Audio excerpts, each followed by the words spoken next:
Déborah Kala est avec nous sur ce plateau. Bonsoir. Bonsoir. Alors Kala, vous avez fait les finances à l'Université d'État de Californie. Nous sommes aux États-Unis d'Amérique. Oui, mais les secondaires, c'était ici, comme on dit, chez les belles, les humanités. Boboto ou comment on appelle Lycée de Kimwenza. Ah voilà, lycée de Kimwenza chez les sœurs. Les sœurs de Sacré-Cœur. Voilà, le pays, toujours dans le cœur, quelles que soient les conditions sur place au pays de Trump. Le pays, le Congo, reste dans le cœur, malgré le hamburger. Alors, beaucoup de soucis pour son pays. Oui. Qu'est-ce qui justifie ce souci et ce réveil dans les milieux des Congolais? Ce qui justifie... On m'apprend qu'ils sont en train de mettre fin à leur dispute dans les pays d'accueil. Ils commencent à réfléchir Congo. Oui. Oui. Il y a une très grande différence entre la diaspora américaine et européenne. Et je ne peux pas parler pour la diaspora européenne, mais je parle plus pour la diaspora américaine. Le système du pays là-bas est tel que ça vous fait réfléchir.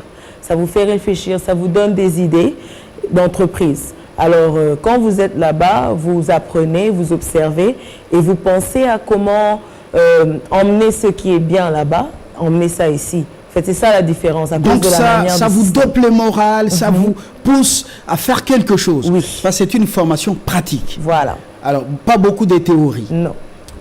Très bien. Le souci du Congo, c'est pour revenir faire la politique, pour revenir faire quoi concrètement? En ce qui me concerne, mon souci, c'est vraiment pour venir et être à la même dimension que le peuple. La politique, on laisse ça aux politiciens, mais nous voulons venir et être en contact avec la population. Ce qui veut dire, je peux prendre l'exemple, par exemple, des femmes commerçantes, des femmes vendeuses. C'est tout un entrepreneuriat. Ici, c'est vrai qu'elles sont négligées, on ne voit pas vraiment l'utilité de ce qu'elles font, mais aux États-Unis, quelque chose de pareil, c'est considéré entrepreneuriat. Pour une femme de gérer l'argent, de pouvoir vendre quelque chose et gérer ce qu'elle a, et ça lui apporte au point qu'elle peut nourrir sa famille, c'est tout un entrepreneuriat là. Et moi, je veux vraiment me focaliser sur le peuple, sur la population, ce qu'il y a à faire pour pouvoir connecter avec la population. Est-ce que le Congo donne des opportunités dans le contexte actuel d'entreprendre pour les jeunes et pour les adultes, ceux qui sont là-bas et qui commencent à réfléchir retour au pays définitif? Est-ce que les opportunités, quand vous regardez, ça existe? Merci pour cette question, Monsieur Fabien, parce que depuis notre dernière intervention, j'ai dû faire des recherches. Je me suis renseignée et j'ai découvert qu'il y a actuellement des fondations ici même qui sont en train d'offrir des formations des entrepreneurs. Ils sont en train d'entraîner ou de former des jeunes à partir des écoles. Et il y a une fondation que je connais très bien qui s'appelle le Salon des entrepreneurs congolais, qui va dans les écoles créer des clubs. Et ce ne sont pas n'importe quel club là où les enfants peuvent juste s'amuser, faire n'importe quoi, mais ils sont en train de, déjà dès le bas âge, de changer la façon de penser de ces jeunes, qu'ils peuvent entreprendre et qu'ils ne doivent pas seulement penser à « j'irai à l'université, j'étudierai et ensuite je chercherai à travailler pour quelqu'un ». C'est bien pour avoir de l'expérience, mais tout le monde n'est pas appelé pour travailler pour quelqu'un. Il y a de ceux qui sont appelés à créer des travails pour d'autres. Alors, il y a de ces fondations-là ici que j'ai découvert. Entre autres, j'ai rencontré certains entrepreneurs de mon âge, des jeunes avec qui nous avons été aux humanités ensemble, qui sont en train de faire quelque chose ici. Et je voulais vraiment marteler. Et concrètement, ils font quoi? Parce que ce sont des initiatives que nous, médias, on doit saluer, encourager de manière de manière remarquable. Exactement. Et je me rappelle de ce que vous m'avez dit, que souvent ici, on donne les mabanga à ceux qui ne font rien et ceux qui font quelque chose, ils ne sont pas. Je suis allergique aux mabanga gratuites, voilà, et flatteuses. Alors, je veux vraiment parler de ceux qui sont en train de travailler de la sueur de leur front. J'ai rencontré quelques jeunes de cela avant-hier. Il y a Madame Kouvoula qui a créé un bar de jus et elle est en train de produire des jus à base des fruits locaux. C'est vraiment bio, c'est bio. Et elle est en train de faire des crêpes, des jus, des smoothies. Elle a toute une structure là, ici à la Gombe, derrière l'ex-alimentation express. Et il y a une très bonne ambiance. Quand tu y entres, tu vois vraiment qu'il y a du travail qui a été fait. Et il y a son partenaire qui est aussi en train de créer un gymnase pour que le Congolais apprenne à être en bonne santé, qu'ils puissent faire des exercices physiques parce que c'est très important pour notre santé aussi. Et il y a une autre dame que je connais, Madame Siluvangi, qui aussi a créé une entreprise de consultation. C'est pour que les entreprises, les sociétés puissent avoir une place de réunion, qui puisse avoir une place de formation.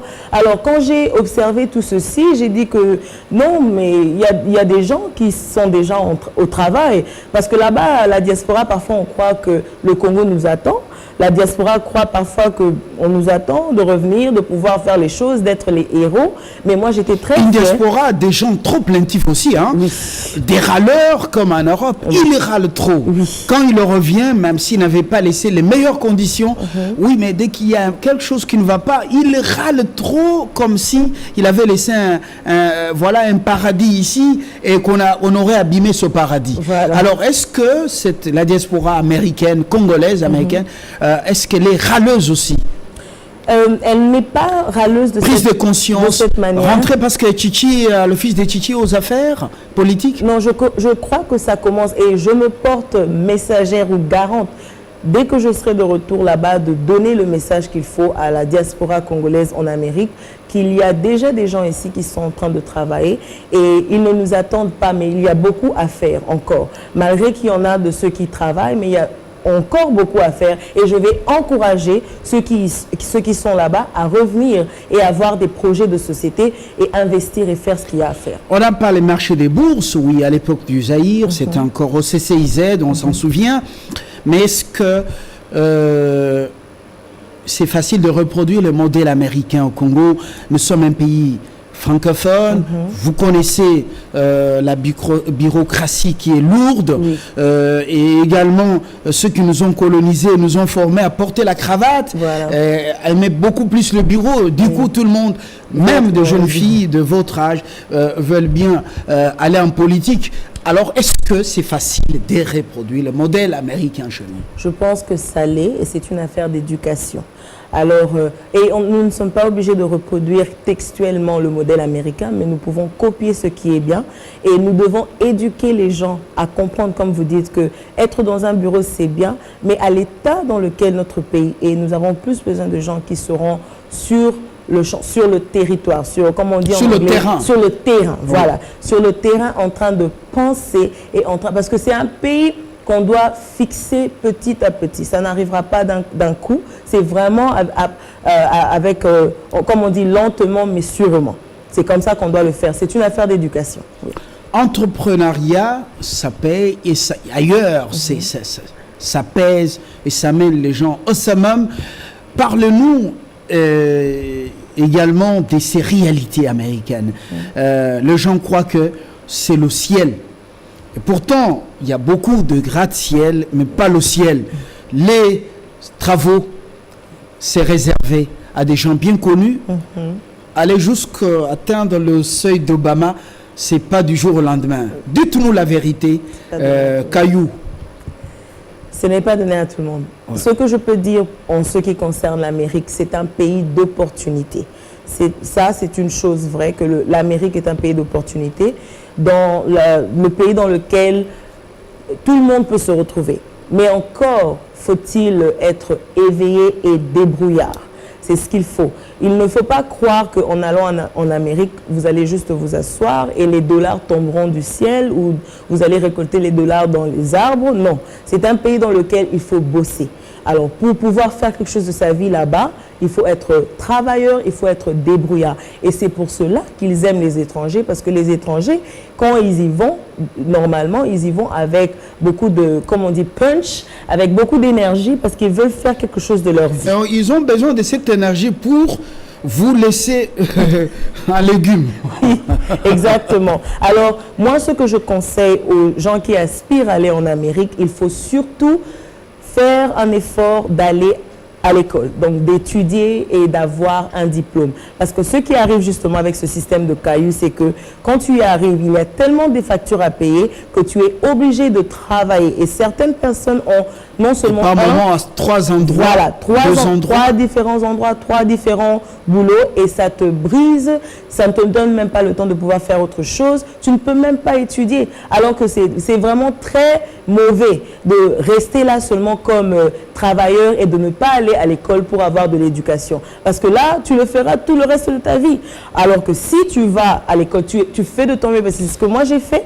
J'ai fait de mon mieux, j'allais à l'école, j'allais au travail. Ce n'était pas facile, mais j'ai dû me battre parce que je savais que si je n'étudie pas, je serais travailleur pour le reste de ma vie. Alors j'ai dû étudier. Et quand tu étudies, ouvrier, voilà, ouvrier pour le reste de ma vie. Et j'ai étudié. Quand tu étudies, tu obtiens ton diplôme.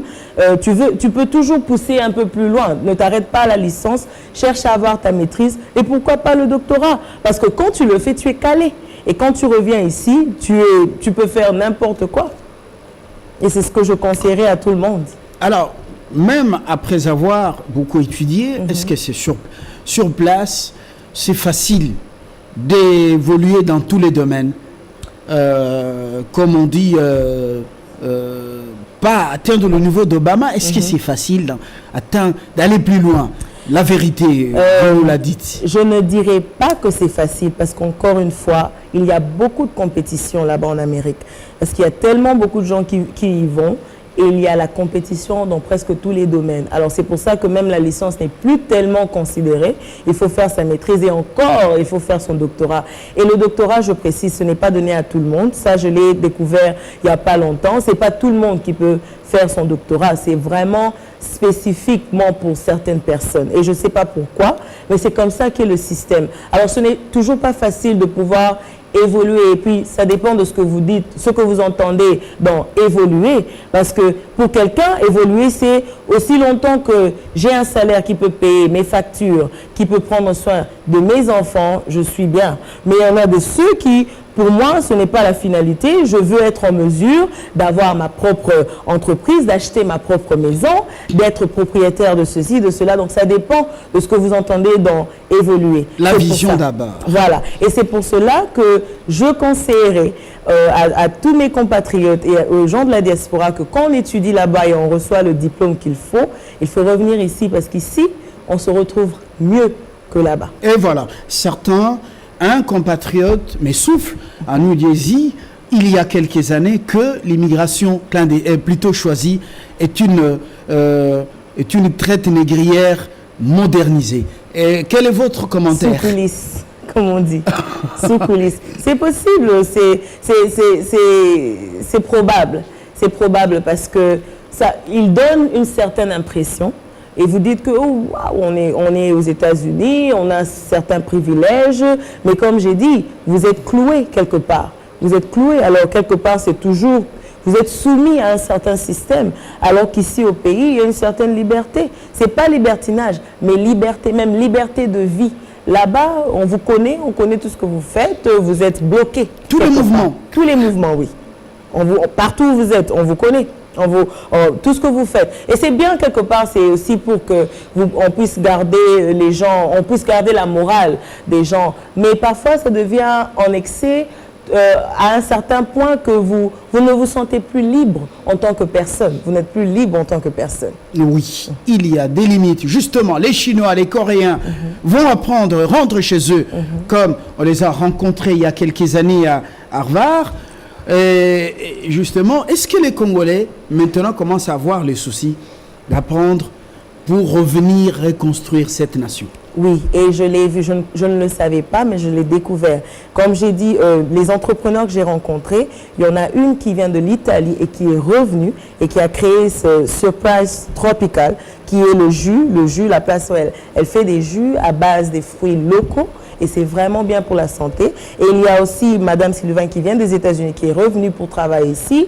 Il y a un qui vient de l'Indonésie, Monsieur Mouindo, qui est revenu, qui a fait son gymnase. Alors, j'ai parlé avec eux et je me suis rendu compte qu'il y en a de ceux qui reviennent, même s'ils sont à goutte d'eau, à un, ils sont à compter, mais il y en a de ceux qui reviennent et je veux faire partie de ceux qui reviennent. Et je veux encourager les autres aussi à revenir. Est-ce qu'ils s'énervent encore contre ceux qui dirigent au Congo à tous les niveaux? Certains jeunes dans la diaspora diplômés. Avec ceux que j'ai rencontrés ici, ils m'ont expliqué la situation, ils ont compris et ils ont accepté la situation. Mais ceux de là-bas, qui sont en Californie, en North Caroline, en Caroline du Nord, Caroline du Sud, partout, à Washington, il y a une partie, il y a de ceux qui se plaignent, il y a de ceux qui ne disent rien. Et ceux qui se plaignent, comme je vous avais dit l'autre fois, c'est à eux que je dis que si vous ne faites rien, il faut se taire. Il faut venir sur place et pouvoir travailler. Mais il y a de ceux qui ne disent rien, qui observent, qui sont en train de s'informer. Et moi, mon travail, c'est quand je rentre, c'est de pouvoir donner plus d'informations. Et votre association, qu'est-ce qu'elle fait concrètement? Comment ça s'appelle? Ça s'appelle l'association de là-bas. Oui. Avec ce que nous faisons, c'est une organisation qui s'appelle Caribou to Congo. C'est Welcome, donc bienvenue au Congo. Nous voulons faire découvrir les valeurs de notre pays aux Américains qui sont là-bas, ceux qui ne connaissent pas le Congo. Parce que une autre chose, juste pour vous faire un peu rire, l'Américain sait qu'au Congo, il y a des lions qui marchent partout, il y a des éléphants qui marchent partout, que nous vivons avec eux. Ils ne savent même pas qu'on a des maisons, qu'on a des immeubles, qu'on a des constructions. Ils ne savent pas ça. Bon, les véritables villageois sont les Américains. Voilà. Il y en a qui sont nés là-bas, qui n'ont jamais fait de route. Vraiment. On sait ce qu'il y a. Vraiment. Alors nous, notre travail, c'est de pouvoir les informer sur le Congo, les valeurs du Congo, notre culture, pour qu'ils puissent voir que nous avons aussi des richesses, non seulement des richesses minérées, mais nous avons aussi des richesses dans notre culture. En tant que culture, nous avons des richesses. C'est juste pour les éduquer aussi. Est-ce que ça vous fait mal, jeunes Congolais, universitaires ou pas, aux États-Unis, quand vous apprenez que Starbucks, par exemple, je ne cite pas un mal, a signé un contrat avec un pays voisin qui ne produit même pas du café. Vous apprenez que le gorille des montagnes sont dans tel pays, c'est vendu par un voisin. Lorsque vous apprenez que les okapis sont dans tel pays, c'est vendu par un pays voisin. Est-ce que ça vous fait mal? Ça vous révolte? Très mal, ça me révolte. Et depuis que je suis revenue, à chaque fois que je vois Fona Lobango Lingala, ceux qui n'ont moni chinois, bon, peut-être qu'ils comprennent le Lingala maintenant, mais ceux qui n'ont moni Moutoumon Kwaza Congolais, Azana Posoana Moussousou, ils ont Sanga Kanda. Parce que je sais comment eux ils vivent dans leur pays. Et quand ils viennent ici, ils font des entreprises, ils embauchent nos compatriotes et ils ne les payent pas bien. Ils ne les payent pas bien. Alors ça me révolte beaucoup et je vois à quel point nous avons beaucoup à faire. Et je veux vraiment faire partie des gens qui reviendront et feront quelque chose ici au pays. Entreprendre, c'est possible. Au Congo, il y a beaucoup de liberté, jusqu'au même au libertinage, vous l'avez suivi. C'est possible. Ça nous réconforte. Pour nous qui avons des enfants, de les, comme on dit, Kotindi Kabango, et puis après Bazonga, pour aider le pays. Merci. Merci. Un message d'espoir. On a terminé par là. Le journal dans quelques instants. Peut-être que pendant votre temps, on pourra encore pousser plus loin. Pour ce soir, bonsoir. Bonsoir, monsieur.